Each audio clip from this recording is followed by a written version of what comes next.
বিসমিল্লাহির রহমানির রহিম। সর্বপ্রথম সম্মানিত উপস্থিতি এবং সোনালিকার পক্ষ থেকে যারা আসছে এত সুন্দর একটা প্রোগ্রাম করার জন্য, আর সেখানে আমাদের সকল ট্রাক্টরের শ্রমিক ভাইদেরকে ডাকার জন্য এবং মালিকদের দু একজন অথবা আসছে তাদেরকে ডাকার জন্য সোনালিকার কর্তৃপক্ষকে আন্তরিক ধন্যবাদ সকলের পক্ষ থেকে।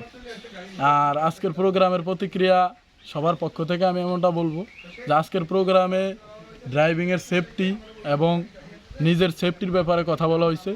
কর্তৃপক্ষের পক্ষ থেকে যারাই কথা বলছে অত্যন্ত চমৎকার কথা বলছে। হ্যাঁ, আমি এর সাথে আমি গাড়ির কর্তৃপক্ষের মানে গাড়ির মালিকের পক্ষ থেকে বা শ্রমিকের পক্ষ থেকে আমিও দু একটা কথা বলতাম চাই আপনাদের সকলের উদ্দেশ্যে। সেটা হচ্ছে সময়ের চেয়ে জীবনের মূল্য অনেক বেশি। আর একটা গাড়ি একটা মহাজনের একটা স্বপ্ন থাকে, ড্রাইভারেরও একটা স্বপ্ন থাকে। তো আপনারা কাজেই বাইরে যে কথাগুলো বলছে এগুলোর ফলো করিয়া আপনারা নিজের সেফটি এবং গাড়ির সেফটির দিকে অত্যন্ত ফলো রাখবেন। গতকালকের যে ঘটনার কথা ভাই বলছে, ওই ব্রিকফিলের মালিকের সাথে আমার কথা হয়েছিল। ওই মালিক বলছে যে আমি কাউরে এইভাবে বলি না যে আপনি কয়টা ট্রিপ মারলেন, হ্যাঁ আপনি আরও দ্রুত কেন চালাইলেন না, আমি আরও বরংশ বলি ধীরে সুস্থিরে চালান।